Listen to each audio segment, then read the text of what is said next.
और गाइस, तो अभी हम लोग आ चुके हैं रेड एफएम के स्टूडियो पे और आज हमारे यहाँ एक छोटा सा इंटरव्यू होने वाला है। तो हमारे साथ है आरजे सत्यम भाई। तो हेलो एवरीवन, कैसे हैं आप लोग? बस सर ने हमें बुलाया, तो आप हमको कैसे भाई, ढूंढे? भाई, भाई भाई आप हमको कैसे ढूंढे और आप हमको कब से जानते हैं, क्या कैसे?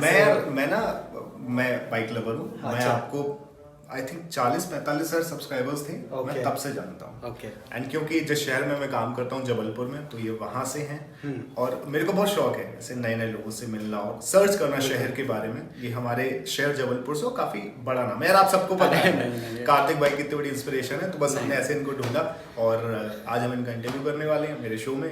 बिल्कुल। मजा आने तो वाला है। मतलब देख रहे हो, यही कार्तिक कस्टम कहाँ से क्या था और आज भैया बोला है, तो ये हमारा सौभाग्य है भाई। तो ये सारी चीज़ मैं पोर्ट्रेट करता हूँ वीडियो के थ्रू आप लोग के लिए कि अभी भाई मेहनत करो। ऐसा मैं अभी कुछ बड़ा नहीं हो गया हूँ, बट इन जनरल मैं आपको सारी चीज़ दिखा रहा हूँ कि एक्चुअल क्या कैसा सीन है और बाकी सब बढ़िया है। सुपर इट्स 93.5 रेड एफएम से मेरा नाम है सत्यम और आज है संडे की सुबह। आपको तो पता है रेड एफएम पर संडे की सुबह एक शो आता है, बड़ा खास होता है, जिसका नाम है रेड एफएम पति की बात, और जहां पर हमारे शहर जबलपुर से कोई खास शख्सियत मेहमान हमारे साथ होते ही होते हैं। और आज जो है ये वेल नोन फेस हैं, लोग बहुत फॉलो करते हैं और मैं चाहता हूं कि आप अपने बारे में खुद बताएं।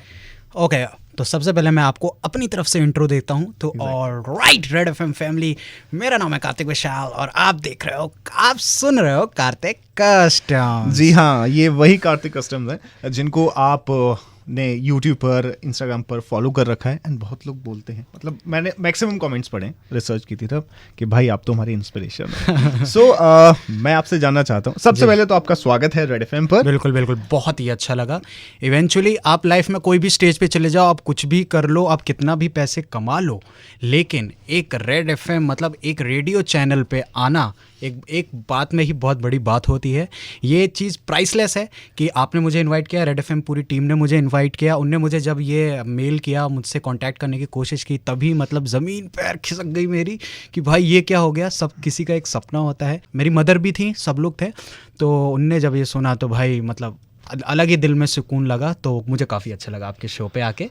थैंक यू, आप मेरे शो पे आए। एंड अब हम आपकी जर्नी की शुरुआत बिल्कुल से जानना चाहते हैं कि ये जो कार्तिक हैं, कार्तिक विशाल, जी। कार्तिक कस्टम्स कैसे कैसे बने? बने? मतलब जीरो से शुरू करते हैं, शुरुआत से बिल्कुल, बताइए। एकदम शुरुआत से शुरुआत आपका की करते हैं। आपका जन्म कहाँ पे हुआ है, स्कूलिंग कहाँ पे हुई है, सबसे पहले इसके बारे में बताइए। चलिए इसके बारे में बात करते हैं। तो मेरे जो माता पिता हैं, मम्मी पापा हैं, वो सब यूपी के हैं, इलाहाबाद से हैं। इवन हमारा जो नानी का घर है, मेरा नानी का घर, दादी का घर, ये प्रयागराज में आता है। तो पापा की जॉब थी, पापा रेलवे में थे। तो जब शादी हुई, अब मम्मी को भी मेरे पढ़ने का बहुत शौक था, टीचिंग लाइन में बिल्कुल। तो क्या हुआ सीन, पापा का पहले जॉब था मुंबई में, फिर मुंबई से उनका ट्रांसफ़र हुआ यहाँ जबलपुर में। तो पूरी फैमिली आई जबलपुर में। तो मेरा जो जन्म हुआ तो यहाँ रेलवे हॉस्पिटल में हुआ, जबलपुर से हूँ मैं। तो दिल से जबलपुर हैं हम, जबलपुरिया कहेंगे। बहुत बढ़िया। तो हम 2 भाई हैं, मैं सबसे छोटा हूँ। बड़ा भाई है मेरे से 3 साल बड़ा, वो राही विशाल है उनका नाम। मम्मी जी हैं। दोनों में एक चीज बड़ी कॉमन है, हम दोनों यूपी से, मैं भी यूपी से, अच्छा, आगरा से। ओहो बहुत। सो आप स्कूलिंग वगैरह कहाँ से हुई है, कैसे हुई है, क्या किया है आपने? बिल्कुल, तो मैं सबसे पहले स्कूलिंग हमारी जो स्टार्ट हुई है, प्ले नर्सरी अगर देखा जाए, डॉन बॉस्को जो हमारा सेकंड ब्रिज के पास है, वहाँ से मेरा प्ले स्कूल जब हमारा हुआ। फिर 1STC में गया, फिर 1STC से CMM में गया, फिर CMM से सारा स्कूलिंग हमारा 12th कंप्लीट हुआ। फिर उसके बाद आता है जो मेन सफ़र, 12th के बाद आता है कि अब क्या चूज़ करें। तो ये जो फासला रहता है इसके बाद तय करने वाला, ये बहुत बड़ा था मेरे लिए।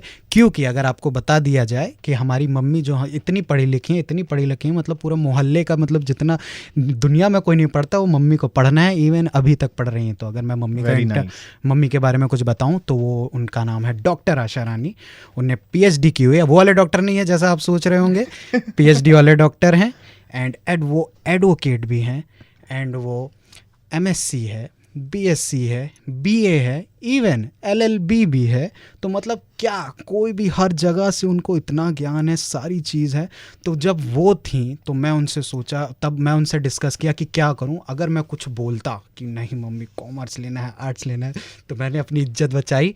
हम भी बाकी लोगों की तरह कहाँ घुसे, इंजीनियर। तो भाई तुम्हारा कार्तिक कस्टम भी है इंजीनियर, सिविल इंजीनियर, मतलब ठेकेदार।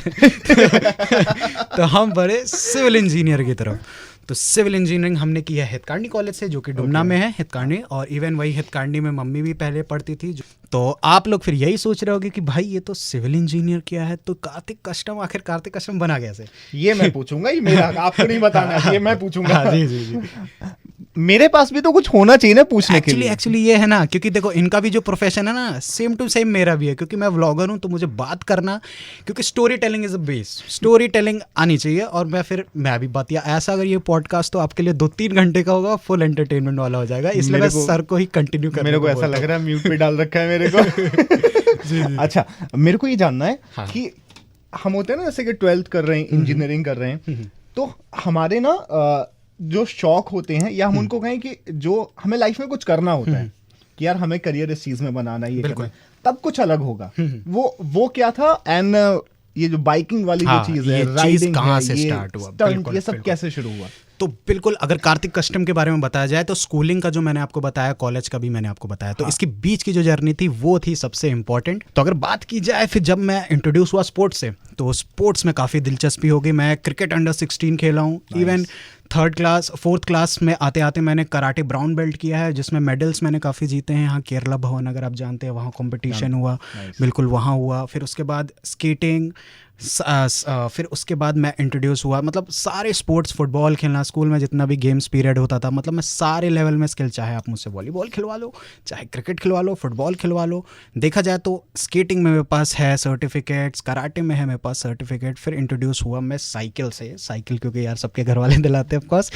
तो मैं जब साइकिल चलाता था, फिर उस टाइम थोड़ा यूट्यूब, उस टाइम तो ब्लूटूथ का ज़माना था ये वो, तो मुझे को कहीं से वीडियोज़ आया, साइकिल की स्टंट राइडिंग होती है, ऐसा टशन मारते हैं, तो उससे धीरे धीरे मेरे को साइकिल में स्टंट राइडिंग का मज़ा आने लगा। फिर उससे मैं साइकिल में व्हीलीज़, मतलब अगर आप लोग व्हीली नहीं जानते हो तो आगे वाला पहिया आप ऊपर जोड़ जाता है, आप पिक्चरों मूवीज़ में देख के सिनेमा हॉल में ताली बजाते हो, भाई कैसे किया। तो कार्तिक कस्टम की शुरुआत वहीं से हुई, साइकिल से। तो हमने वहाँ से चीज़ें स्टार्ट करी। फिर ऐसे साइकिल करते करते करते करते एक पॉइंट आया, जो कि आया कि 12th क्लास तक आ गए। फिर उसके बाद मुझे लगा कार्तिक भाई यार, अब कॉलेज में भी तुम साइकिल से जाओगे तो ये तो अच्छा नहीं लगेगा, थोड़ा तो कुछ बनता है। तो मेरे भैया मुझसे 3 साल बड़े हैं, जैसे कि राय विशाल उनका नाम है, वो अभी यहाँ रेलवे में है, सिहोरा में वो बुकिंग क्लर्क है, सीनियर बुकिंग क्लर्क। तो वो हमसे 3 साल बड़े थे, तो उनके पास उनको बाइक आ गई। तो उस टाइम पल्सर 220, जो अभी तक आप सुनते होंगे, हर बच्चों, जैसे कि आप लोग सुन ही रहे हैं, पल्सर तो सभी जानते हैं। तो वो बाइक आई, तो उससे फिर मैंने स्टंट राइडिंग स्टार्ट करी। उसमें भी मैंने धीरे धीरे मैंने सोचा यार बाइक भी उचका के देखते हैं। तो बाइक के लिए मेरे लिए थे सनी श्रीवास्तव करके, यहाँ एक भैया हैं, तो वो उस टाइम स्टंट राइडिंग करते थे। तो उनको मैंने देखा था एक जगह पे कि भाई ये बंदा बाइक से भी मारता है। तो मैं अपनी बाइक लेके गया, मैंने उनको दिया कि भैया मेरे बाइक में होती है कि नहीं। तो उनने कर दिया। मैंने बोला ओ भाई साहब ये कैसे कर दिया सनी भैया ने, तो चलो अब हाँ मैं भी प्रैक्टिस करता हूँ। तो वहाँ से प्रैक्टिस करते करते मैंने लगभग बाइक में भी थोड़ा बहुत प्रैक्टिस करके स्टंट राइडिंग स्टार्ट कर दी। तो स्टंट राइडिंग मैंने स्टार्ट कर दी, तो उसमें भी काफ़ी अच्छा धीरे धीरे सही होने लगा। फिर शोज़ मिलने लगे, क्योंकि जो सनी भैया जिनकी बात कर रहा हूँ वो KTM के शोज़ करते थे। क्योंकि अगर स्टंट राइडिंग आप लोग ऐसा सुन रहे हो कि करियर के लिए, वो तो हम आगे चल के आएंगे। तो स्टंट राइडिंग हमारी स्टार्ट हुई। फिर उसके बाद स्टंट राइडिंग करते करते, और ये सब चीज़ों में घर वाले तो बिल्कुल सपोर्ट नहीं करेंगे, कौन चाहेगा उनका बच्चा हुड़दंग मचाए, और ऐसे में आस पड़ोस वाले तो और है ही आग लगाने के लिए। आपका लड़का बिगड़ गया, बर्बाद हो रहा है ये। बिल्कुल, क्या करता रहता है ये वो, क्योंकि लिटरली मैं लोगों को नीचे बैठा देता था, और साइकिल से जब मैं स्टंट करता था उनके पैरों के ऊपर से व्हीली मार के उचकाते हुए बिना उनको टच किए निकलता था, क्योंकि ये सब करने में मुझे मज़ा आता था। ये हमारे जबलपुर के अजय देवगन है। तो ये सब करता था, तो सबके घर वाले ऑफ कोर्स देखते थे कि ये क्या कर रहा है ये वो, तो बहुत कान भरते थे। फिर ये सब हुई बात। फिर उसके बाद हम जब इंट्रोड्यूस हुए सिविल इंजीनियरिंग करने के लिए, तो उस टाइम क्या हुआ कि अब कॉलेज में आ गई बात कि भाई दिखना भी है, क्योंकि भाई सबको उस टाइम लगता है रोमांटिक म्यूज़िक, उस तक तो समझ में नहीं आता है। जैसे कॉलेज में आते हो तो सबको वाइड आपका एंगल हो जाता है सारी चीज़ देखने का, अच्छा दोस्त, फ्रेंडशिप, गर्ल्स, ये वो। जब टीनेज लाइफ आती है ना, तो भाई सबको रोमांस, सबको ये सब दिखने लगता है। तो उस टाइम हम अपने आप को देखते थे कि भाई हम तो साइकिल चलाते हैं, एकदम श्रेडेड हो गए, पतले हो गए, ना खा रहे हैं ना पी रहे हैं, स्टंट राइडिंग कर रहे हैं, तो एकदम धूप में टैन, काले पीले, 40 किलो का, लिटरली मैं 38 kg का था। तो उस टाइम जो मेरा मतलब आप पर्सनालिटी एज्यूम कर रहे होगे ना, बिल्कुल बिल्कुल वैसे ही था। फिर मैंने सोचा नहीं भाई, करते भाई कुछ तो करना पड़ेगा। तब मैं जिम की तरफ मेरा हुआ डेडिकेशन की, जिम की तरफ मेरी रुचि हुई।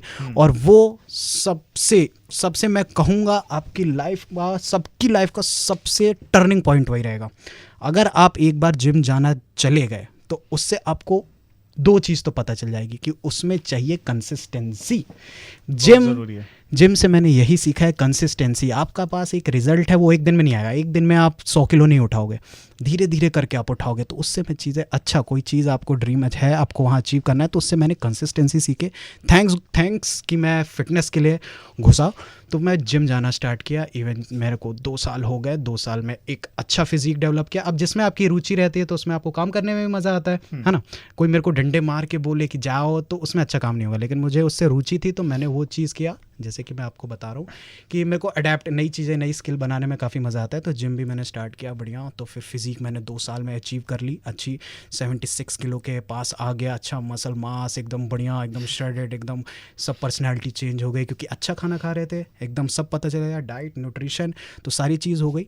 तो फिर मेरा मन आया कि भाई अब फिटनेस में ही आगे बढ़ना है ना, क्योंकि अब मेरे पास नॉलेज आ गया था। But in terms of knowledge कोई नहीं देखता, सबको पेपर में, ऑन पेपर आपका देखा जाता है कि क्या होता है। तो उसके लिए चाहिए था मुझे सर्टिफिकेशन। तो ये सब साथ ही साथ में कर रहा था अपने इंजीनियरिंग के दौरान, है ना। 4 साल का हमारा इंजीनियरिंग है। हाँ, ये मेरा कॉलेज अलग चल रहा है और मैं यहाँ के शाम को जिम, डाइट। और मेन जिम में होती है डाइट कि भाई आपको मतलब आपको प्रोटीन चाहिए बेसिकली। आप जिम में होता क्या है कि हम जाते हैं, कसरत करते हैं, उससे होता है मसल ब्रेकडाउन। तो मसल को हम तोड़ेंगे। कई लोग आप बोलते हो यार मेरा शरीर दुख रहा है, मैं नहीं जा पाऊंगा, तो इसलिए वो होता है क्योंकि आप उस मसल्स को तोड़ते हो, फिर उसको फीड करना पड़ेगा हमें न्यूट्रिशन से। तो न्यूट्रिशन के लिए सबसे मसल के लिए ज़रूरी है प्रोटीन। आपकी डाइट में प्रोटीन हो चाहिए। और हमारे इंडिया में सबसे ज़्यादा अनहेल्दी इसलिए होते हैं कि हमारे यहाँ प्रोटीन रिच डाइट ही नहीं है। हमारे यहाँ सुबह चाय नाश्ता ये हो गया, दिन में दाल चावल हो गया, रोटी सब्जी हो गई, इसमें प्रोटीन सोर्स कम है, कार्बोहाइड्रेट बहुत ज़्यादा है। तो अब कई लोग बोलेंगे कि भाई हम अंडे चिकन नहीं खा सकते, लेकिन राइट टू नॉलेज भी होनी चाहिए कि भाई हम वेज सोर्स से भी बहुत सारा प्रोटीन निकाल सकते हैं। हाँ, हम उतना बायो अवेलेबिलिटी का नहीं निकाल सकते, बट हाँ निकल सकता है। आपके पास सोया चंक्स है, मिल्क डेयरी प्रोडक्ट हैं, पनीर है, टोफू है, ये सब है। तो ये सब डाइट करने में क्या हुआ कि अब मुझे करनी थी डाइट। अब हमारे यहाँ है कि मैं चिकन अंडे खा सकता हूँ, बट हमारे घर वाले नहीं खा सकते। मम्मी, नानी नहीं खाती थी तो मम्मी नहीं खाती, मम्मी नहीं खाती तो हमारे घर में चलना नहीं। मम्मी बोलती नहीं हमारे यहाँ चूल्हे में नहीं बनेगा, तुम्हें चूल्हा दूसरा बनाना पड़ेगा। बस तो यहाँ से हमारा स्टार्ट हुआ कि भाई हमारा स्ट्रगल स्टार्ट हुआ कि भाई अब जिम तो जाना, फालतू मेहनत थोड़ी करेंगे यार कि हम मेहनत कर रहे हैं और हमें रिजल्ट नहीं मिल रहा। तो फटाफट फिर मैंने खुद का डाइट अरेंज करना, मतलब इवन मेरा डाइट इतना स्ट्रिक्ट हो गया था कि मैं दिन के 36 एग्स खा रहा था। दिन के 36 एग्स मतलब मान सकते हैं। तो दिन के 36 एग्स हो रहे हैं या फिर ½ किलो चिकन हो रहा है, ये सब मैं खुद बनाता, खुद प्रिपेयर करता। स्कूल कॉलेज में लोग कैंटीन में वही पे सैंडविच मैगी खा रहे हैं और मैं बॉयल खा रहा हूँ। मेरे को लालच आ रहा है ये है कि इन लोग क्या खा रहे हैं। पर लेकिन जब आपकी तारीफ़ होती है, जब आप स्मार्ट दिखते हो, जब आप खुद को देखते हो मिरर में, तो फिर वो सब बराबर हो जाता है। तो यहाँ बिल्कुल तो ऐसा कुछ हमारी फिटनेस जर्नी थी। फिर उसके बाद हुआ कि वही सर्टिफिकेशन करना है। तो सर्टिफिकेशन क्या, हम सोचे कि अब मुझे इसी के बाद मुझे सिविल के जॉब नहीं करना है, मुझे इस फील्ड में नहीं जाना है, मेरे को जाना है कि अब मैं फिटनेस इंडस्ट्री में ही जाऊँ। तो फिटनेस इंडस्ट्री के लिए आपको चाहिए सर्टिफिकेशन। एक अच्छे जिम में अगर आपको जाना है सर्टिफिकेशन, तो सर्टिफिकेशन के लिए मैंने डिप्लोमा किया था साथ ही साथ यहाँ होम साइंस कॉलेज से। बिल्कुल, क्योंकि मेरे भैया जब जॉब कर रहे थे तो इंट्रोड्यूस हुआ था तब मैं मम्मी से इग्नू क्लासेस होती है, इंदिरा गांधी, बिल्कुल, जो जॉब करते हैं उनके लिए रहता है कि आप संडे वीकली जाके आपको जो आपको पढ़ना भी है जॉब के साथ साथ तो आप कर सकते हैं। तो मैंने इग्नू में डिप्लोमा किया यहाँ से न्यूट्रिशन के लिए। तो मैं एक न्यूट्रिशनिस्ट भी हो चुका हूँ, हम सर्टिफाइड। तो वहाँ से मैंने वो कंप्लीट किया। फिर उसके बाद आता है, तो मैं इंट्रोड्यूस हुआ ACSM से, जो कि एक कोर्स होता है ये पूरे इंटरनेशनल लेवल का। तो वो हुआ मेरा मुंबई से, और मुंबई से फिर मैं पहुंच गया भाई जिम के लिए कि लोगों को ट्रेन करने के लिए। उस टाइम तो मुझे मज़ा आता था क्योंकि मैं यहाँ घर पे था, पर मैं गया मुंबई, और मुंबई सबका सपनों का शहर, सबके लिए यही रहता है। और एक घर वाले बेटा मेरे को हमेशा बोलते थे कि क्या जाएगा बाहर, क्या करेगा, मम्मी लोग को तो सब पता है, सारी चीज़ें पता है क्या होता है क्या नहीं। मैं नहीं मम्मी, तुम्हारा बेटा जा रहा है, दूसरा शाहरुख खान, दूसरा क्या अपना ही कार्तिक कस्टम बड़ा बन के आएगा, कुछ करके आएगा।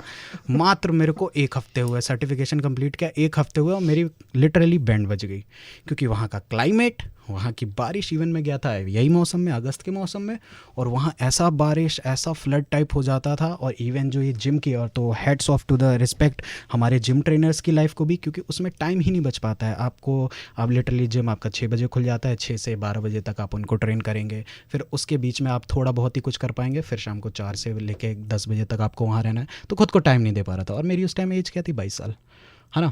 तो अगर यही हमारी उम्र होती है कुछ नया सोचने की, कुछ नया करने की, तो मैं तो यही कहूँगा कि आजकल जैसे पहले लोग बोलते थे कि यार अभी तो बेसिकली लोगों को क्या रहता है कि हम ग्रेजुएशन करेंगे, ग्रेजुएशन के बाद MBA करेंगे, MBA के बाद जो होगा देखा जाएगा, नहीं होगा तो कॉल सेंटर वाली जॉब तो है ही, ये करेंगे। बेसिकली 70-80% लोगों का यही मानना रहता है। एम्बिशियस नहीं हाँ होते हाँ अपने career को बिल्कुल, लेकर। उनके लिए ये रहता है कि यार नहीं, हम मस्ती मजाक करते हैं, वो बाद में देखेंगे ना, कॉलेज के बाद देखेंगे, क्यों इतना पढ़ रहा है। तो इसी चीज़ में एक और चीज़ मैं आपको बोलना चाहता हूँ कि जो वो लोग होते हैं ना इंटेलिजेंट, बहुत आपका बच्चा बहुत होशियार है, 99% हो गया आपके बच्चे का, वाह यार वाह यार, तो ये बच्चे भी आगे जाके ना वो अचीव नहीं कर पाते हैं जो एक 70 से लेके मतलब 80 से लेके 85-90 वाला करेगा।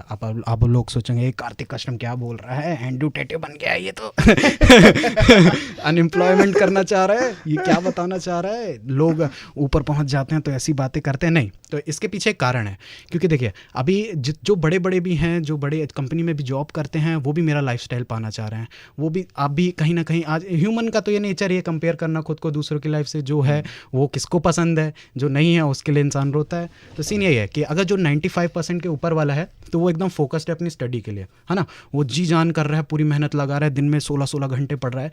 बट अदर वे देखा जाए तो वो और कोई एक्टिविटी नहीं कर रहा है, उसकी कोई अदर स्किल नहीं है।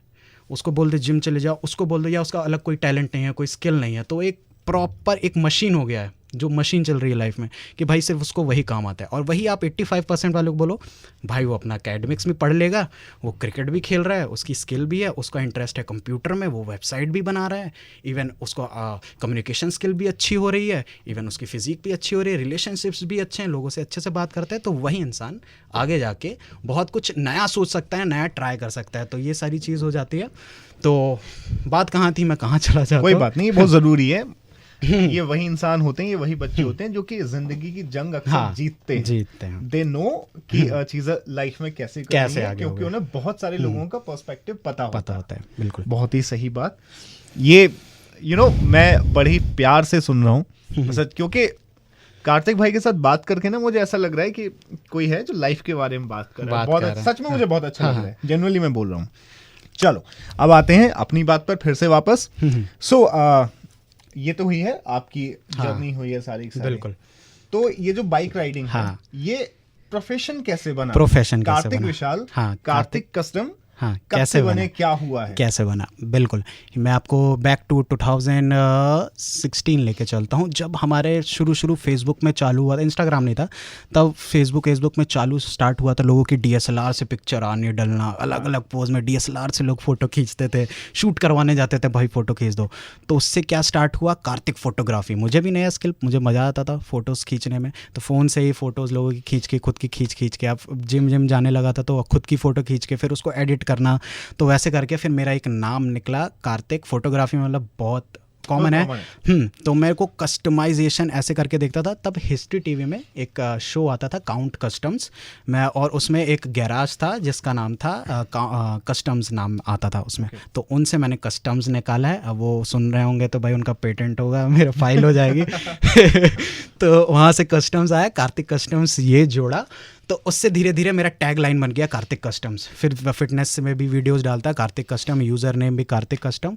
फिर आप सब लोग जो वेट कर रहे हैं बाइकिंग में कैसे शुरुआत हुई, तो ये शुरुआत हुई, मैं जब मुंबई में फ़िटनेस इंडस्ट्री में वहाँ पे जॉब कर रहा था, तो मैंने सोचा कि यार मेरा पूरा टाइम जा रहा है, सब चीज़ जा रहा है मेरा टाइम, तो यही टाइम है, अगर मैं ये टाइम यहाँ दे दूँगा तो मैं खुद के लिए क्या कर पाऊँगा, वही मतलब 20,000 के लिए मैं अपनी जवानी बर्बाद कर दूँगा। तो उसके लिए, और वो मेरा बहुत अच्छा डिसीज़न था, मैंने वो क्विट किया।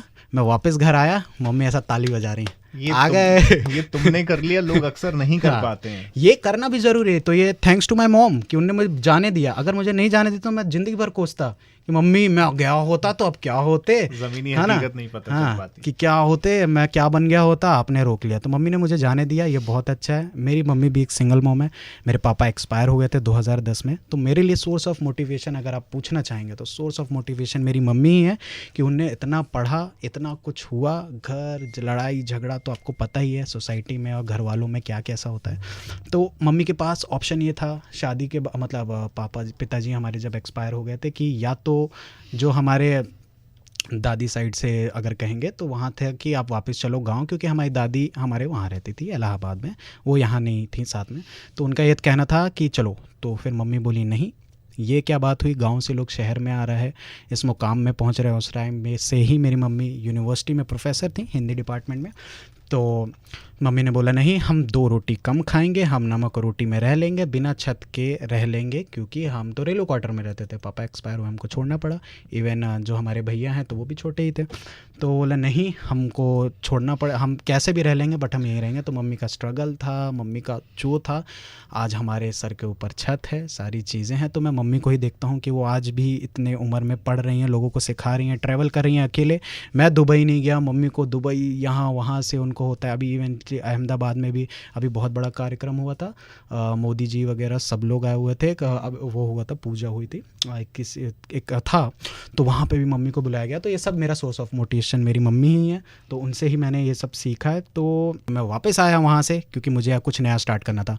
तो मेरे जो फ्रेंड्स थे, मतलब मेरे भैया रेलवे में थे, तो मैं हमेशा अक्सर अपने आपसे भी कहूँगा कि मेरे जितने भी दोस्त हैं सब मेरे से ऊपर रहते हैं। मैं अपने से बड़े को ही दोस्त बनाओ, उससे क्या है आपको एक्सपीरियंस मिलेगा कि लाइफ क्या है। तो इसी बात पे एक छोटा सा क्विक पॉइंट डाल देता हूँ। आपके दोस्त ही आपकी वैल्यू ऐड करते हैं। आपके घर वाले भी बोलते हैं यार क्या संगति है, पुराने लोग भी कह के गए हैं संगति का ही असर होता है। तो बिल्कुल ये सच बात है। उस टाइम मेरे को भी लगता था क्या मम्मी पता है यार मैं लाइफ में क्या कर रहा हूँ, यार आप क्यों समझा रहे हो, क्या मम्मी आपको थोड़ी पता है, या मम्मी को हम लोग ही बेवकूफ़ बनाते हैं, पता है कि हम गलत कर रहे हैं, पर नहीं मम्मी ऐसा थोड़ी है वो। तो लिटरली यही सारी चीज़ होती है। इवेंचुअली मैं अभी भी राइड पे कहीं जाता हूँ तो जिनसे मैं मिलता हूँ, इवेंचुअली अभी कितने लोग हैं इतना लाइफ में करके आगे बढ़ चुके हैं, 17-18 साल की बात कर रहे हैं, वो कम से कम लाखों रुपए जनरेट कर रहे हैं मंथली। इवेंचुअली अभी मैं गया था काशीपुर उत्तराखंड में, तो वहाँ कुछ फ्रेंड्स से हमारी मुलाकात हुई और दोस्त बने, सब बाइकर्स।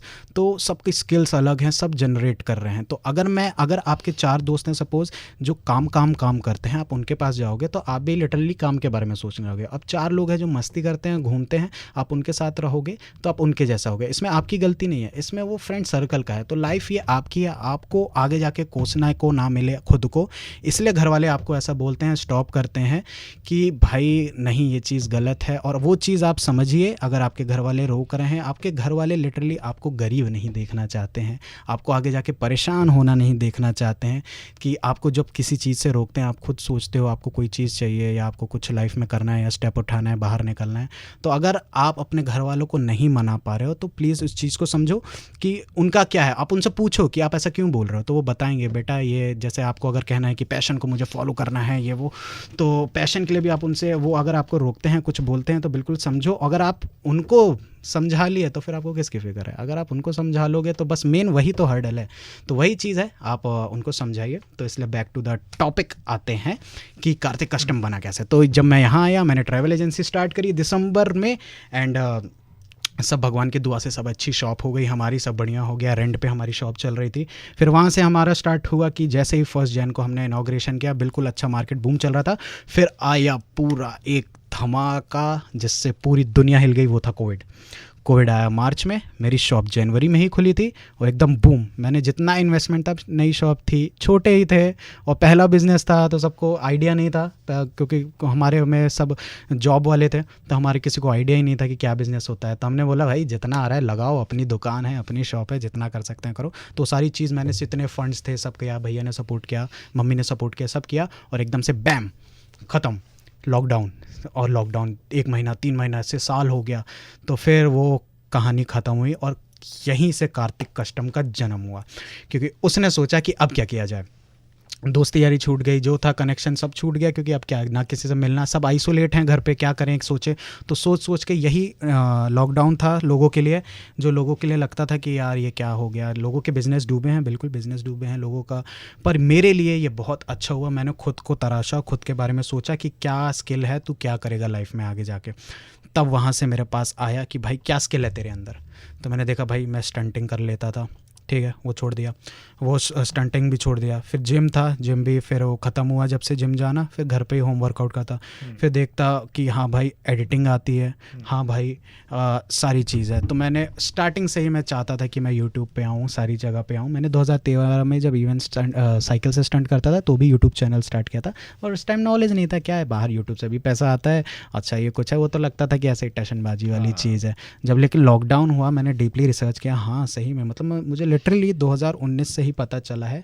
वैसे तो बहुत पहले से पता है कि यूट्यूब पैसा देता है, क्योंकि सब वीडियो डालते हैं पैसा देता है, लेकिन फिर मैं उस चीज़ को एकदम अच्छे से सीरियस होके कि हाँ यूट्यूब पैसा देता है, अपने स्किल लोगों को, मतलब पैसे के लिए नहीं, अपने आप को और बेटर करने के लिए, फिर मैंने यूट्यूब चैनल स्टार्ट किया। और उस दिन से मैंने प्रण ले लिया, ये खोला है तो अब इसको बंद नहीं करेंगे, क्योंकि लाइफ में मैंने कितनी सारी चीज़ें कर ली, तो वही चीज़ रिग्रेट होता है। रिग्रेट होने से अच्छा कोई एक चीज़ पे आप अमल रहे, क्योंकि आपका कार्तिक भाई स्कूल में इतना अच्छा स्पोर्ट्स खेलता था, फिर उसने स्टंट राइडिंग करी, फिर स्टंट राइडिंग छोड़ दी, फिर उसने जिम गया, फिर जिम ख़त्म हो गया वहाँ से, फिर बिज़नेस हुआ, फिर बिज़नेस छोड़ दिया।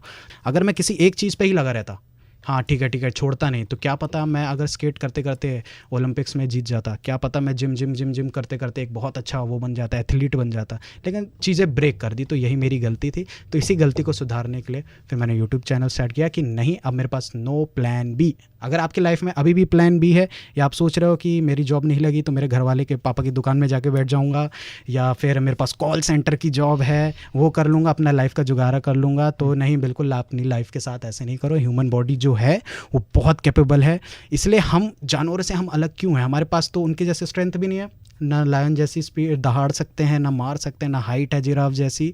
हमको क्या डिफरेंट बनाता है जानवर से? वो है हमारा ब्रेन। बिल्कुल, हमारे पास दिमाग है, तो हम दिमाग से तो अपने दिमाग का फुल पोटेंशियल यूज़ करें सही वे में।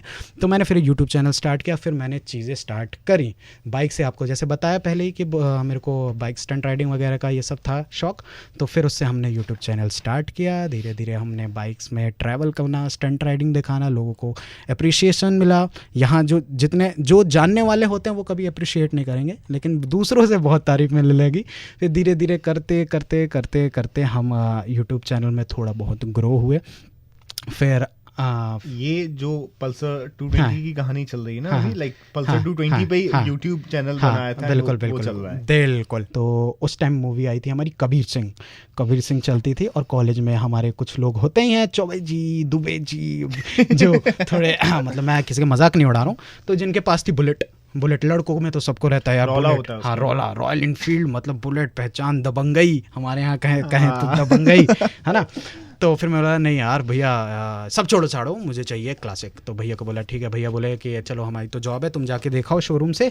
और लिटरली रॉयल इनफील्ड का शोरूम यहाँ पे जो है वरुण मोटोकॉर्प मदन महल में, तो मैं वहाँ गया और मैंने बाइक देखा, और वहीं पे एक खूबसूरत सी बाइक खड़ी थी, वो थी कॉन्टिनेंटल GT 650 cc की वो बाइक थी। मैं उस पर बैठ कर एक फ़ोटो खिंचा लिया, और मैंने अपने कोटेशन क्लासिक 350 का बना के घर आया, और मैंने कोटेशन दिखाया। भाई बोला कि बाइक की फ़ोटो दिखाओ, तो मैंने दूसरी बाइक के साथ फ़ोटो खिंचाई थी। तो भाई बोलते यार कोटेशन तू ये लेने गया है, फ़ोटो इस बाइक के साथ खींचा है, करना क्या है? फिर हमने देखा कि यार देखो, हम तो फाइनेंस पे ही ले रहे थे, हम लोग तो बहुत छोटे ही लोग हैं। तो मैंने बोला चलो क्यों ना थोड़ा फाइनेंस करके थोड़ी अच्छी बाइक लेंगे, क्योंकि बाइक हमारे मिडिल क्लास के लिए तो घर पे रहता है कि कोई भी चीज़ आ रही है तो 4-5 साल रहेगी, वो उसको बेचना इचना तो है नहीं सीन, है ना। तो मतलब लॉन्ग टर्म के लिए ले ही रहे हैं, तो इसको ही ले लेते हैं। तो फिर घर उस जगह पे भैया ने मेरा सपोर्ट किया, तो थैंक यू सो मच मेरे बड़े भैया जी, भ्राताश्री। तो उन्होंने वो दिलाया। फिर वहाँ से मेरा यूट्यूब को थोड़ा एक बूस्ट मिला, क्योंकि उस टाइम वो गाड़ी को कोई नहीं जानता था, इवेंचुअली अभी 1 साल तक भी कोई नहीं जानता था। फिर मैंने उस बाइक पे वीडियोस बनाना स्टार्ट किया, क्योंकि कोई नहीं जानता था रॉयल इनफील्ड से व्हीली होती है। तो मैंने व्हीली मारी तो सबके होश ठिकाने कि भाई 200 किलो की बाइक ये कैसे एक पहिए पे चल रही है, क्योंकि ये स्किल मैंने बहुत पहले से डेवलप कर ली थी, तो मेरे लिए ईजी था। तो ये सब स्किल करते करते ये प्लेटफॉर्म पे उस बाइक ने मुझे अभी यहाँ तक कर दिया कि हमारे यूट्यूब में 1,40,000 सब्सक्राइबर्स हो चुके हैं। एंड इंस्टाग्राम में भी 1,40,000 सब्सक्राइबर्स हो चुके हैं, तो लगभग 3 लाख की फैमिली लगभग हो चुकी है। तो उस बाइक ने भी काफ़ी सपोर्ट किया है। तो फिर ऐसे कुछ कार्तिक कस्टम हमारे बने, तो हम बाइक लेके आए और जर्नी ऐसे स्टार्ट हुई। ठीक है, मेरे को ना एक सवाल आया है। बिल्कुल व्हीली जब हम करते हैं ना, तो मैंने तुम्हारे वीडियोस बहुत सारे देखे हैं, बहुत लोगों के देखे हैं। लोग बड़े अजीब से कमेंट करते हैं। बिल्कुल हाँ, एक वर्ड इस्तेमाल करते हैं लोग, आजकल बहुत चलता है, छपरी हो तुम, छपरी हो। बिल्कुल how you deal with these बिल्कुल काइंड ऑफ, और ये कमेंट भी ज़रूरी है, सही भी है, क्योंकि अगर आप ऐसे पर्सपेक्टिव में देखें तो बिल्कुल ये हमारे रोड के लॉज को ब्रेक करता है कि आप पब्लिक में स्टंट कर रहे हैं, पब्लिक को नुकसान है।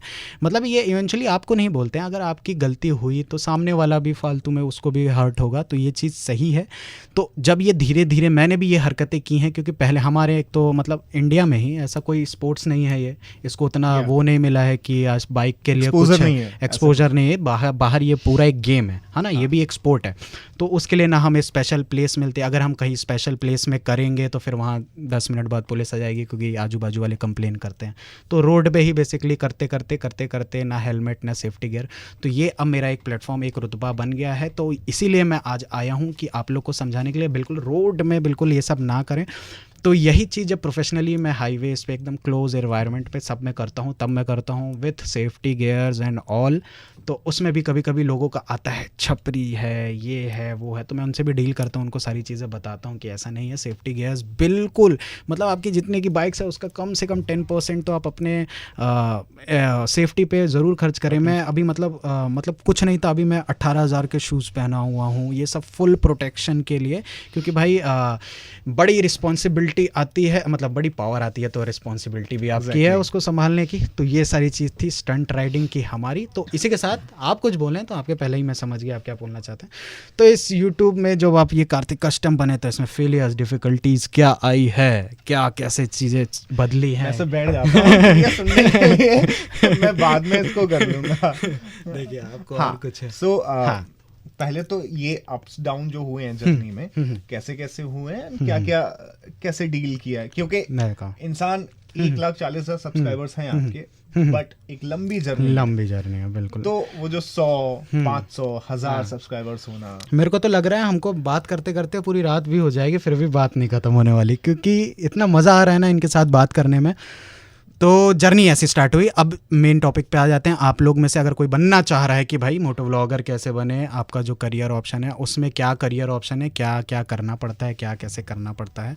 तो बेसिकली मैं यार यूट्यूबर हूँ, तो मुझे लोगों के लिए एक वीडियोस पेशकश करने रहते हैं। इसके बाद इसका करियर ऑप्शन इसमें क्या है वो मैं बताता हूँ। उसके पहले कुछ फेलियर, कुछ डिफ़िकल्टीज़ बता दें।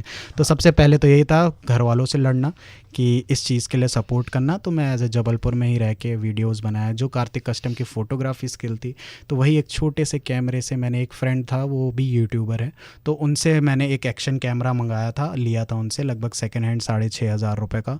तो वो भी उसको मैंने किश्तों में लिया था, क्योंकि भैया से लेना था एकदम से। अब नॉर्मल फैमिली में 6,000 मांग लोगे तो बजट हिल जाता है। तो मैंने बोला भाई 2-2 हज़ार करके दे दूंगा, मैं चालू तो करूँ। तो लॉकडाउन में स्टार्ट किया मैंने जैसे तैसे वीडियोज़ बनाना। तो उससे वीडियोज़ बनाना स्टार्ट किया। तो डिफ़िकल्टीज़ तो वही हुई, क्योंकि हमको दूसरों का कंपेयर होता है। भाई आप लोग कभी ये जूम होगा कि कार्तिक कस्टम इधर है क्योंकि उसके पास बाइक है, कार्तिक कस्टम इधर है क्योंकि उसके पास कैमरा है, पर किसी को स्टार्ट पता नहीं है कि भाई ये जर्नी कहाँ से स्टार्ट हुई। एक टूटे से 6,000 के कैमरे से स्टार्ट हुई।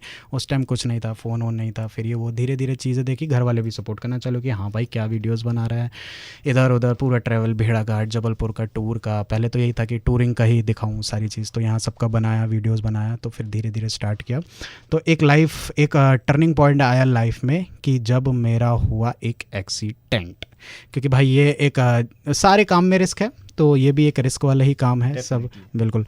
तो मैं बाइक चला रहा था एंड मैं गया हुआ था एक छत्तीसगढ़ राइड पे। छत्तीसगढ़ में अगर कोरबा गया हुआ था, छत्तीसगढ़ को थोड़ा एक्सप्लोर करने, क्योंकि छत्तीसगढ़ में आजकल भी ज़्यादा उतना एक्सपोजर नहीं है। छत्तीसगढ़ हो गया, झारखंड हो गया। बेसिकली अगर इंडिया में किसी से भी पूछो घूमने जाना है तो गोवा हो गया, मनाली हो गया, शिमला हो गया, पहाड़ हो गया, हिमाचल हो गया, पर छत्तीसगढ़ ये सब भी तो है, खूबसूरती तो हर जगह है। तो मैं उनको एक्सप्लोर करने गया। तो मैं कोरबा में था। कोरबा में अपने फ्रेंड्स लोगों से मिला। मतलब अब हमारी सीजी क्लब है, मैं अपनी जो हमारी जनता उनको हम सीजी क्लब बोलते हैं। तो मैं जहाँ गया तो वहाँ से भी कई लोग फिर बुलाए कि कार्तिक भैया आके मिलो। तो वहाँ पे एक हमारा एक्सीडेंट हुआ कि मैं नॉर्मल चल रहा हूँ तो हमारे कुछ सीजी क्लब ने हमें उत्तेजित किया क्योंकि वो हमें जानते थे व्हीली से। तो उनने बोला कि व्हीली मार दीजिए सेफली। रात के 10 साढ़े 10 हो रहे होंगे और राइट साइड में लेफ़्ट साइड में हमारी एक नहर चल रही थी जिसका मुझे बिल्कुल अंदाज़ा नहीं था। तो मैंने जब उस बाइक पे व्हीली मारी है और जब मैं बाइक को नीचे रखा हूँ तो वो मेरे लिए ही गलत था क्योंकि मैं रोड सेफ्टी बिल्कुल नहीं, मैं full riding kit up gear था तो वैसा कुछ नहीं, और उसको नीचे रखा हूँ। पर बाय चांस वही है, कोई भी चीज़ एकदम प्रीशियस नहीं होती। आप कितना भी अपने आप को प्रोफेशनल कह सकते, जो होना रहता है हो जाता है कभी भी घटना। तो एकदम से बाइक मेरी लेफ्ट साइड में नहर में चली गई। मतलब जान रहे कार्तिक कष्ट जिसको स्विमिंग नहीं आती, मैं फुल राइडिंग गियर मतलब 20-25 किलो मैं वैसे ही लोडेड हूँ और विथ हेलमेट विथ वाइज़र भी ब्लैक। तो मैं एकदम अंधेरे में पानी के अंदर हूँ। डर तो मुझे तब लगा, पहले तो मुझे लगा यार कोई नाली वाली है क्या है यार। मैंने जब पैर अपने हिलाए तो मेरे नीचे ज़मीन ही नहीं है नीचे। और मैं नीचे जाता जा रहा हूँ पानी में लिटरली। फिर जैसे ही मुझे लगा कि भाई पानी में हूँ तो थोड़ा घबराहट हुई। तो थैंक्स टू गॉड कि जब मैं नीचे गया तो मुझे कोई इंजरी नहीं हुई, ताकि अगर इंजरी होती तो मैं ऊपर आने की भी हिम्मत नहीं होती। और वो जो पॉइंट रहता है ना, उस टाइम आपके अंदर सुपर पावर आ जाती है, क्योंकि वो उस टाइम वो अलग ही लेवल, वो चीज़ मैं आपको बता नहीं सकता उस टाइम। तो मतलब क्योंकि ज़िंदा रहने के लिए इंसान तड़पता है, कुछ भी करता है चाहे कुछ भी हो। तो मैंने जैसे तैसे मैं ऊपर आया पानी के ऊपर। मुझे इतना तैरना आता है कि हाथ पाँव चला के तैर सकता हूँ, लेकिन पाँव चला के एक जगह जो सांस लेते हैं वो रुक के फ्लोट करके वो नहीं आता है। जब तक मेरे हाथ में ताकत है तो मैं कर सकता हूँ।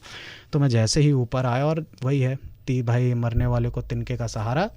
तो मेरे को एक डिगाल दिखी, और वो भी है अगस्त का महीना था, फुल बारिश वाला। तो एकदम नहर भी तेज़ चल रही थी। तो मैं पूरा रात में बहते एक डिगाल पकड़ के, मैं लकीली वो डगाल बहुत छोटी थी फिर भी मेरा वेट रेजिस्ट कर ली, और मैं आ गया साइड में। और वहाँ जो मेरे चाहने वाले थे वो रो रहे हैं, चिल्ला रहे हैं, कहाँ गए कार्तिक भैया, ये है वो है। तो जैसे तैसे सेफली वहाँ से आ गया। फिर उस दिन से मैंने कर लिया भाई, रोड में या कहीं भी कोई भी वैसे इन्वायरमेंट में बिल्कुल नहीं करना है। गाड़ी हमारी अगले दिन मिल गई, उसमें भी काफ़ी डैमेज आया, भगवान लकीली ऐसा कुछ नहीं हुआ। तो ये हुआ, फिर भी एकदम से संभल गए। घर वालों को लिटरली नहीं बताया मैंने, किसी को कुछ नहीं बताया, जो बात थी वहीं दबाई। फिर अभी मैंने लगभग 1 साल बाद वो वीडियो को लाइव किया कि मतलब बताना चाहिए, क्योंकि लोगों को बताना चाहिए, छुपाना नहीं चाहिए। तब मेरी मम्मी भी बोली भाई साहब, फिर भी मैंने डील किया उस चीज़ से, उस सिचुएशन से। फिर मैंने ऐसे धीरे धीरे करता गया। एक और एक्सीडेंट हुआ 2021 जनवरी, और 21 जनवरी 2021। तो ये क्या हुआ, मैं घर पे बिल्कुल अच्छे से हमारी बाइक को पैम्पर, हम लोग बाइकर हैं तो भाई बाइक को एकदम पैम्पर करते रहते हैं, तो बिल्कुल तो उसमें क्योंकि वही हमारे अन्य देवता, हमारा मतलब प्रेमिका ही है वो हमारी, अगर कहें तो उसका हम चेन साफ़ कर रहे थे। और इसमें भी बहुत सबसे ज़्यादा गलतियाँ होती हैं लोगों से। अगर आप भी बाइकर हैं या आप भी कुछ कर रहे हैं तो चेन को जब क्लीन करते हैं ना, तो प्लीज़ आप गाड़ी को न्यूट्रल पे डालें और इग्निशन ऑफ करके हाथ से घुमा के करें। आप अगर गियर पे ऑन करके करेंगे तो खतरा होता है। यही चीज़ मेरे साथ हुई, मैंने भी यही किया कि मैंने गाड़ी फर्स्ट गियर पे डाली, मेन स्टैंड लगाया, गाड़ी चल रही है, मैं बोला चेन को साफ़ कर देते हैं। चेन पे मैंने ल्यूब डाला, सारी चीज़ कर लिया। मैंने एक कपड़ा लिया और रिम में धूल थी जो जहाँ टायर लगा रहता है, तो उस रिम में मैंने कपड़ा लगा के ऐसे हाथ रखा हूँ कि कौन मेहनत करे चक्का घुमाना, अपने आप घूम रहा है चक्का, बस हाथ रख लो। तो वो कपड़ा की स्पीड, मतलब बाइक की स्पीड 650 cc है, फर्स्ट गियर लगभग 60-70 की स्पीड चल रही थी, ऑटोमेटिक कोल्ड स्टार्ट। तो एकदम से वो कपड़ा उड़ा और चेन में फंसा, और सुप से मेरा हाथ ऐसे खींचा, और मेरे बाजू में मेरी डॉग भी थी। तो सब, मुझे लगा कुछ नहीं हुआ, सब ओके है। फिर मैंने जैसे ही अपनी फिंगर देखी तो मेरी finger, index finger right hand की बेसिकली चॉप ऑफ, वो कट के मतलब उस साइड गिर गई। और घर पे मम्मी थी, लकीली मम्मी थे, और भैया ऑफिस में थे। तो भाई ये हुआ, और मेरे मुंह से आंसू नहीं निकले। क्या बोला तूने? मेरे मुंह से आंसू नहीं निकले। हम पागल हैं, पागल। कुछ नहीं, सिर्फ मैं सहर गया कि ये क्या हुआ ना, मुझे दर्द हुआ ना कुछ, भी गरम गरम रहता है बिल्कुल। बहुत सारी चीज़ एकदम सामने आ गई, उंगली गई, क्या करना है, कैसे होगा आगे सब। मैंने सीधे मम्मी को बुलाया, मम्मी भी आई। फिर मैंने दिखाया ये क्या हो गया, तो मेरी मम्मी मुझसे ज़्यादा चिल्लाई और मम्मी से ज़्यादा नानी चिल्लाई, सब रोना मच गया, और एकदम ब्लड एकदम ऐसा पिचकारी जैसा निकल रहा था। फिर हम तुरंत भागे हॉस्पिटल लेके गए, और मेडिकल टर्म्स के हिसाब से इंडिया अभी बहुत पीछे है, तो उस कारण से हमको थोड़ा परेशान होना पड़ा आगे पीछे होने में। तो उसके कारण थोड़ा टाइम वेस्ट हो गया, और टाइम वेस्ट होने के कारण हमारी उंगली डेड हो गई। तो वो था मेरी लाइफ का सब दूसरा टर्निंग पॉइंट कि भाई ये क्या हो गया। मेन एक बाइकर के लिए मतलब फिंगर्स, इससे फर्स्ट फिंगर से ही ब्रेकिंग हमको राइट हैंड से तो ब्रेकिंग एक्सेलरेशन काफ़ी सारी चीज़ थी। तो वो मुझे लगा कि भाई ये क्या कर लिया मैंने। अब उस टाइम भी मेरे पास 2 ऑप्शन थे, छोड़ो छाड़ो, घर वाले भी सुनाए, सब सुना रहे, बेवकूफ़ी है, लिटरली बेवकूफ़ी है, मेरी ही बेवकूफ़ी है। लेकिन अब क्या ऑप्शन क्या था हमारे पास, छोड़ दो या फिर no plan B. No plan, कुछ था नहीं, या तो छोड़ दो ख़त्म करो या तो भाई करो। तो मैं बोला छोड़ देंगे तो क्या ही मिलेगा, अगर आपके पास 1% भी है कि हाँ कुछ होगा तो वो चीज़ आपको 99% मिल जाएगी। पर अगर आपने वही कर दिया, फेल ही हो गए, आपने फेलियर को ही अगर छू लिया तो वो तो पता ही है, फिर तो कुछ होगा ही नहीं। जब आपने छोड़ ही दिया तो क्या होगा। तो मैंने बोला नहीं, अब चीज़ें स्टार्ट की हैं तो ख़त्म भी करेंगे अच्छे से। 10 दिन बाद धीरे धीरे बाइक चलाना स्टार्ट किया, और इवेंचुअली मैंने किसी को नहीं बताया, मतलब जो खास थे जिनको पता था उन्हीं को पता था, मैं किसी को नहीं बताता था। और मेरा ये यूट्यूब गेम ऐसा है कि मुझे रोज़ आना है, रोज़ वीडियो बनानी है, चाहे कुछ हो जाए कोई प्रॉब्लम नहीं है, क्योंकि कंपटीशन हर लेवल पे है, हर जगह पे है, है ना। कोई भी फील्ड हो, कोई भी मतलब आप किसी को भी हेट कर रहे हो, किसी को भी बोल रहे हो, पर लेकिन भाई सब काम कर रहे हैं, सब काम करके ही आगे आए हैं। तो मैं काम तो करना था, तो मैं अब मेरे को बाइक चलानी है, लोगों को दिखेगा, ऑफ कोर्स कैमरा मुंह पे लगा रहता है हेलमेट पे, तो हाथ दिखेगा, लाइव्स आता हूँ, लाइव में आता हूँ, तो सब। मैं एक ग्लव्स खरीदा था अमेज़ॉन से, तो ग्लव्स 24 घंटे ग्लव्स, जब भी वीडियो बनाता तो ग्लव्स पहन के आता। तो सबको रट गया लिटरली 6 महीने, कार्तिक भैया ग्लव्स ही पहने रहते हैं, घर पे भी ग्लव्स, हर जगह ग्लव्स ही नहीं उतारते, ये वो। फिर हमारे भैया की शादी हो गई।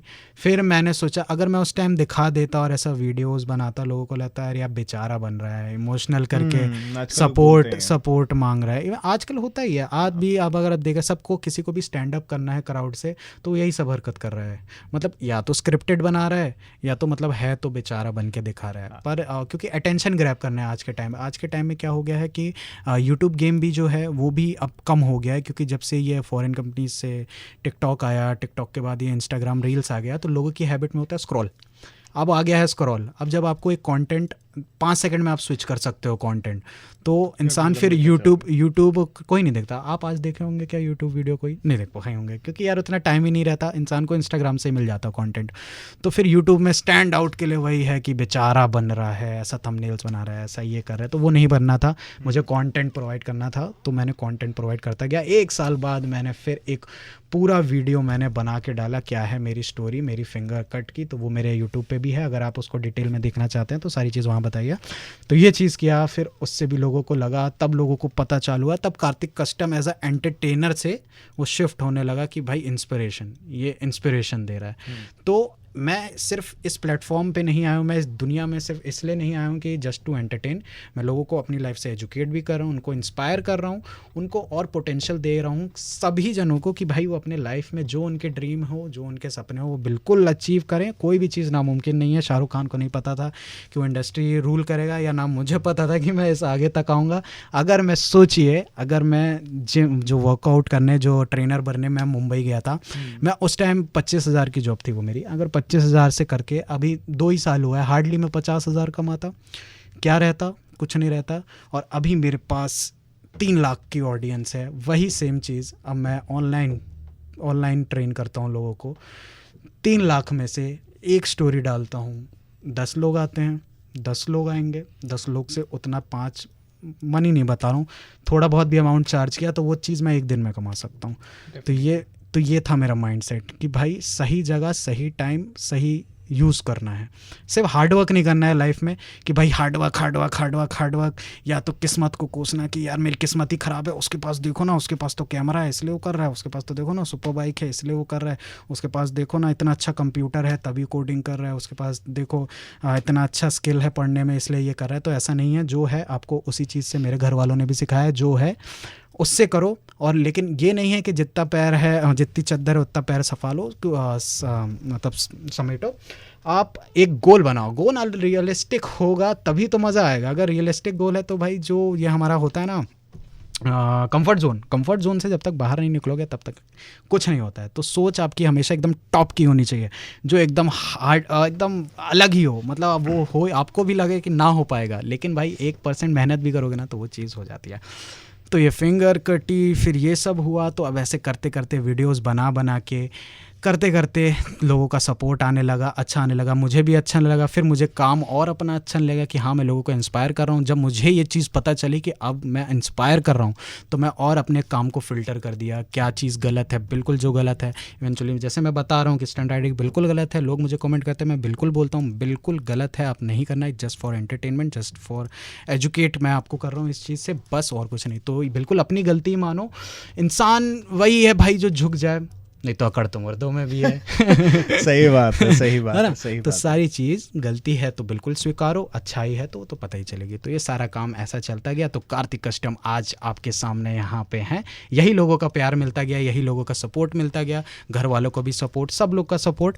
तो आज हम इस मुकाम में पहुँचे हैं। बहुत सारे हर्डल्स हैं, बहुत सारी चीज़ें, बहुत लंबी स्टोरी है, आपको डिटेल में बताऊँगा तो बहुत टाइम लग जाएगा। बाकी ये सारा डिटेल में काम मैं अपने यूट्यूब पे करता हूँ। तो बिल्कुल आप अगर सब्सक्राइब नहीं किया तो हमारे यूट्यूब चैनल को जरूर सब्सक्राइब कर देना। हाँ जी भाई, जितने भी लोग सुन रहे हैं कार्तिक कस्टम जो आप बिल्कुल। सर्च करो एंड सब्सक्राइब करो इंस्टा वगैरह पे, देखो बिल्कुल, इनको। बिल्कुल। बाकी राइडिंग जो गियर्स होते हैं, लाइक बहुत हाँ, हमारे बिल्कुल। शहर में लोग चलते हैं, हेलमेट नहीं पहनते, बहुत सारी चीजें, सेफ्टी को लेकर लोग अवेयर नहीं है। आपको क्या कहना है इसके बिल्कुल, बारे में? सेफ्टी मेरे को नहीं पता होगा, किसको पता होगा, मेरे पे तो इतना बीती है इवेंचुअली।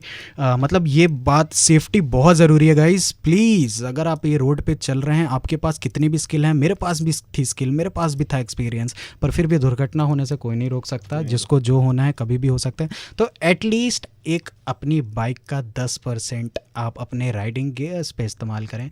ना हो तो प्लीज़ हेलमेट और एक ग्लव्स पहने अगर आप बाइक चला रहे हैं, क्योंकि अगर आप नहीं, आप सेफ्टी गियर्स में आप 10,000 रुपये बचाएंगे, 2,000 रुपये बचाएंगे, उसका आप 10 गुना ज़्यादा हॉस्पिटल में पे करेंगे और ज़िंदगी भर का दुख अलग होगा आपको, है ना?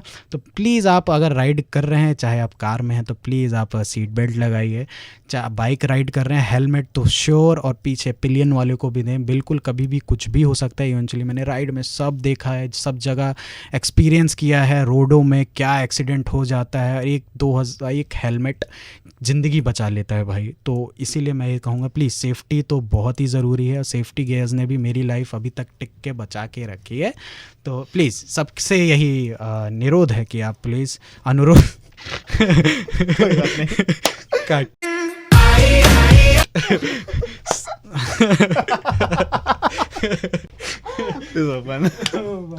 कोई बात नहीं। तो सबसे यही अनुरोध है यार, please safety gears, helmet proper ज़रूर पहने। इवन लेडीज़ को भी, किसी को पास भी जाना है तो प्लीज़ ये ना बोलें कि यार पुलिस वाले अगर पकड़े, नहीं है बगल में तो जाना है, नहीं है बगल अगल भी नहीं। प्लीज़ एक हेलमेट ज़रूर कैरी रखें। बिल्कुल। अच्छा, एक सवाल जो कि जब भी आप राइड करते हैं, कॉमन क्वेश्चन क्या सुनने को मिलता है? अभी आप अपने सब्सक्राइबर से मिलते हैं, लोगों से मिलते हैं तो मैं जब कुछ नहीं था तब लोगों को एकदम से अंदर से लगता था यार, जो मतलब मुझे नहीं, मैं अगर बात करूं जो मुझे नहीं जानते हैं तो उनका तो गजब रिएक्शन रहता है। उनको मतलब उसी को हम वीडियोस बनाते हैं, पब्लिक रिएक्शन। तो हाँ, देखते समझ हैं हेलमेट में कैमरा लगा है, अरे क्या भैया आप पिक्चर बनाते हो ना? हाँ बिल्कुल पिक्चर बनाते हैं। आप यूट्यूब पे देखते हो फलानी जगह, अगर आपको जाना है, यहाँ से मनाली जाना है, तो आप यूट्यूब पे सर्च करते हो ना कि कितना क्या मोटा खर्चा आता है, क्या है वहाँ जगह। तो वो सब बिल्कुल हम बनाते हैं ये सारी चीज़। और कई लोग हैं कि अरे यार घर वालों का पैसा उड़ा रहा है, ये है, क्योंकि लोग उतना जागरूक नहीं है इस चीज़ को लेके। और लेकिन रिएक्शन बहुत गजब के मिलते हैं भाई। ओके, सो फ्यूचर प्लान्स क्या क्या हैं? फ्यूचर प्लान्स ऐसा है, मुझे मतलब लोगों तक अभी जितना एक्सपैंड हो सके उनसे एक्सपैंड होना है। एक खुद का, अब जैसे कि मैं ऑटोमोटिव सेक्टर में आ ही चुका हूँ, और फ्यूचर प्लान की ही बात किया जाए तो इससे एक मेरे को बात समझ में आई कि वही जब मैं कॉन्टिनेंटल GT जो है मेरी बाइक, मैं रॉयल एनफील्ड के शोरूम लेने गया, तो तुम्हारे कार्तिक भाई ने इतना मेहनत किया जितना लोग जान रहे हैं। तो वही रॉयल एनफील्ड से खुद मुझे कॉल आया कि उनका ऐड शूट है, कार्तिक आपको बुलाया जा रहा है, आप क्या ऐड शूट पे आएंगे? तो मैंने बोला भाई साहब, मतलब जो गाड़ी को मैं ओन करता हूँ वही कंपनी अब मुझे एज अ डिजिटल एम्बेसडर बना रही है, अपने फ्रंट पे रख रही है, मुझे कर रही है। तो ये सब आप सभी का प्यार है। अब मैं हर जगह हूँ भाई, लिटरली रॉयल एनफील्ड की आप वेबसाइट खोलिए, उसमें मेरा पोस्टर है, आप शोरूम जाइए वहाँ मेरा फ़ोटो है। तो भाई इससे बड़ी बात क्या हो सकती है? तो वो भी एक सेल्फ अचीवमेंट है। एंड इसका मतलब, इस क्वेश्चन का अगर मैं आंसर देना चाहूँ तो आगे का यही है कि मैं और भी ज़्यादा लोगों को इंस्पायर करना चाहता हूँ, और भी चीज़ सीखना चाहता हूँ इस इंडस्ट्री का, एंड मेरा अगर काम देखा जाए तो सिर्फ यूट्यूब ही नहीं है, यूट्यूब से ही नहीं है। अब मतलब एज अ मैं कंटेंट क्रिएटर हूँ, तो मुझे काफ़ी ब्रांड्स अप्रोच करते हैं। जैसे अमेज़ॉन हो गया, अमेज़ॉन के लिए मैं काम करता हूँ। फ्रीलांस भी हो जाता है, फ्रीलांस लोगों के लिए कंटेंट शूट करना। अब मैं इस मुकाम पे हूँ, अगर आप लोग पूछ रहे हैं कि भाई इसमें करियर बिल्डअप क्या है ना, तो इस चीज़ में लाइन में क्या है कि इसमें, क्योंकि यूट्यूब में अगर मुझे वीडियो बनाना है तो ऑफकोर्स मुझे ट्रैवल करना है, ट्रैवल एक्सपेंसेस, गाड़ी का पेट्रोल, गाड़ी का ये, तो इसमें आप बचेगा क्या। तो इसमें बात आ जाती है ब्रांड कोलैबोरेशन, स्पॉन्सरशिप, तो इससे पैसा आता है। तो अगर जो भी होता है, अब जैसे ऐड हो गया, आप जैसे टीवी में ऐड देखते हैं, रेड एफएम में भी ऑफकोर्स होंगे स्पॉन्सर सबका, है ना।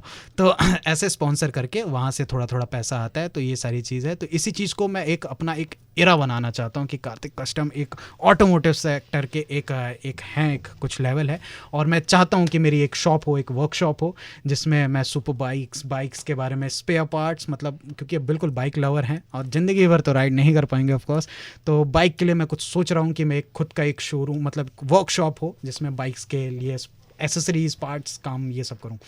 ठीक ये है मेरा गोल।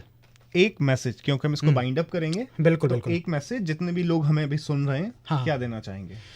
तो बिल्कुल एक मैसेज अगर मैं आपको देना चाहूँ तो ये है कि अगर मैं सिर्फ इस फील्ड के लिए नहीं बोल रहा हूँ कि ये सिर्फ स्पेसिफिक मैं यूट्यूब के लिए बोल रहा हूँ, आपका जो भी ड्रीम हो, जो भी सपना हो, पेन पेपर उठाओ, लिखो कि भाई आपको क्या करना है लाइफ में, उसका क्या नेगेटिव है, क्या पॉजिटिव है। एक आप पूरा ट्री बनाओ, जैसे हम बनाते थे ना ट्री, कि एक इससे ब्रांचेस निकलेगी पूरा, कि अच्छा ये इसमें ये ऑप्शन है, इसमें ये आगे क्या हुआ, उसमें क्या होगा, अगर नहीं हुआ तो क्या होगा। आप एकदम प्लान रेडी करो, किसी का मत सुनो, आपका जो थॉट्स है आप उसको थॉट प्रोसेस करो, आप अपने आप पे सेल्फ बिलीव रखो, मोटिवेट रहो। तो जैसे पहले भी बताया कि भाई हार्डवर्क, मोटिवेशन काम नहीं आएगा, मेन आएगा कंसिस्टेंसी। मेरा रोज़ मन होता है नहीं करूँ काम, मेरा रोज़ मन होता है यार आज रेस्ट ले लूँ, मेरा रोज़ मन होता है कि मेरे से कुछ नहीं हो पाएगा। मतलब मैं लिटरली रोता हूँ। आप मेरे यूट्यूब वीडियोस देखेंगे, मैं कैमरा में हंसते हुए आता हूँ, ऐसा आता हूँ, alright YouTube family, welcome to my channel, मेरा नाम है कार्तिक विशाल, ऑलराइट आप देख रहे हैं कार्तिक कस्टम। जब वीडियो एंड होता है सो मिलते हैं आपसे अब हम नेक्स्ट वीडियो में। Till then this is me Kartik Vishal signing off. ऐसा हंसते हुए कट करता हूँ, पर जैसे ये बोलने के बाद ना एकदम सैड हो जाता हूँ, क्योंकि ये मेरा वर्क है, मुझे काम तो करना है, चाहे मेरे घर में कुछ हो, चाहे मेरे लाइफ में कुछ भी बड़ा चल रहा हो, पर काम है। तो इसीलिए कंसिस्टेंसी बहुत ज़रूरत है और लोगों के अंदर पेशेंस होना चाहिए। तो लाइफ में आप पेशेंस और कंसिस्टेंसी रखें, क्योंकि टैलेंट कूट के भरा है इंडिया में। पर जैसे कि आप बोलते हैं कि भाई इंडिया में तो टैलेंट बहुत भरा हुआ है, बाहर के लोग को देखो, इसलिए हमारे यहाँ से भी लोग बाहर जाते हैं, क्योंकि यहाँ उतना एक्सपोजर नहीं मिलता है ये सारी चीज़ों को। बाहर लोग सपोर्ट करते हैं, बचपन से छोटे से ही स्पॉन्सरशिप मिलती है लोगों को, जागरूक रहते हैं, ब्रांड्स रहते हैं। हमारे यहाँ इतना है नहीं, तो इसलिए हमको रखना पड़ेगा धैर्य और कंसिस्टेंसी। आप कोई भी आपका ड्रीम हो, चाहे आपको एक IAS ऑफिसर बनना है तो आपको पता है आपको कितनी पढ़ाई करनी है, कितना क्या करना है, और पेशेंस रहना है, सब अच्छे से करना है। चाहे आपको कोई स्किल या आपको कोई क्रिकेटर बनना है तो आपको प्रैक्टिस रोज करनी है, सब चीज़ करनी है, तब आपको रिजल्ट मिलेगा। तो इसलिए क्विक मनी, क्विक गेम, ये लाखों में 1% होता है कि कोई रातों रात अमीर बन गया। पर लेकिन जो रातों रात अमीर बनता है उसको एक दिन भी नहीं लगता नीचे गिरने में, कब कुछ हो। पर लेकिन जो मेहनत पसीने का एक पाई होता है ना, वो एट दी लास्ट आपको जो सुकून देगा ना, जो मतलब आज जैसे मैं यहाँ बैठा हूँ तो मुझे कोई मतलब नहीं है, मतलब इतना दिल हल्का फील हो रहा है कि भाई मतलब ये क्या बात है। ऐसे क्योंकि मैं तो एक जन हूँ, पता नहीं कितने करोड़ों लोग मुझे सुन रहे होंगे, कहाँ तक ये जाएगा, इसके बाद मेरे चैनल में भी आएगा, कितने लोगों के पास ये जा रहा है। तो ये बहुत बड़ा सेल्फ अचीवमेंट है। तो इसलिए आप लोग को भी कहूँगा, प्लीज़ अगर आपकी लाइफ में भी अभी परेशानी है, आप अभी सैड हैं, आपका माइंड, क्योंकि आप रेडियो सुन रहे हैं, बिल्कुल आप परेशान हैं खुद से, तो आप अपने आप से सवाल पूछिए कि मेरे को क्या बनना है आज के 10 साल बाद, मुझे क्या करना है लाइफ में। क्योंकि मैं नहीं चाहता कि कोई रिग्रेट में रहे, क्योंकि मैंने कई जगह पढ़ा है कि पॉडकास्ट सुने, इंटरव्यू देखा है कि जो जॉब करते हैं एक हॉस्पिटल में इंसान जिनकी डेथ होने वाली रहती है, तो उनसे पूछते हैं कि क्या चीज़ें आप सोच रहे हो जब ख़त्म होने से पहले, उनसे पूछते हैं आपको किस चीज़ का रिग्रेट है, तो उनका यही रिग्रेट रहता है, भले वो कितने भी बिलियनेयर हो, कि काश मुझे जो पसंद था मैं वही करता, काश मैं अपनी लाइफ वही जीता जो मैं जीना चाहता था।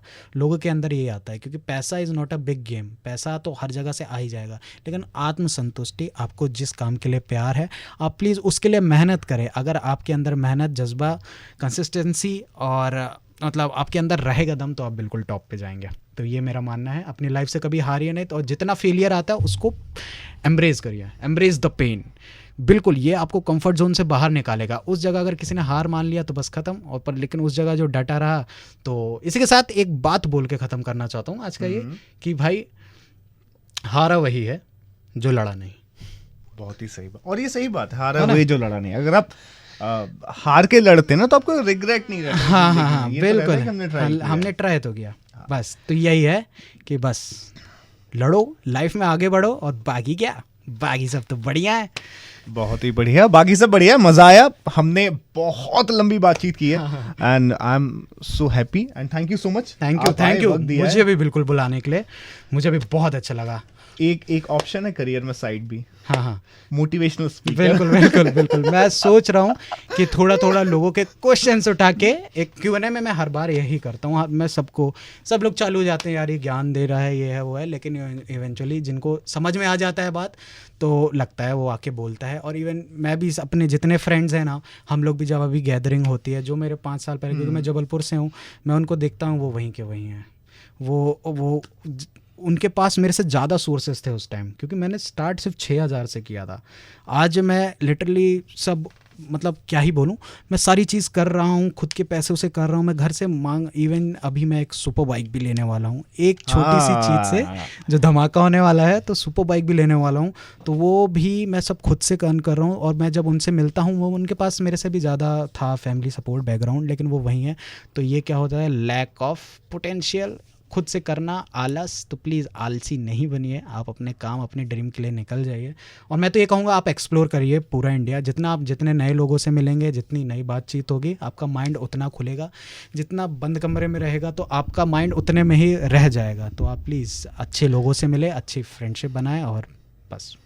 थैंक यू बहुत मजा आया बात करके। एंड ये है रेड एफएम पते की बात। आज हमने बात की है कार्तिक विशाल, कार्तिक कस्टम्स, और मेरे को बहुत मजा आया है। मेरे पास बस हो गया, मतलब ये वो वाला फील होता है कि आपको ना किसी से बात करके बहुत सेटिस्फेक्शन मिलता है, तो आप उस चीज को ना ऐसे इनहेल करना चाहते हो, एंड लाइक अभी हमको कुछ नहीं बोलना है। तो बस इतना सा है। हम आपसे मिलेंगे अपने शो यू टर्न में कल शाम को 5 बजे। रेड एफएम बजाते रहो।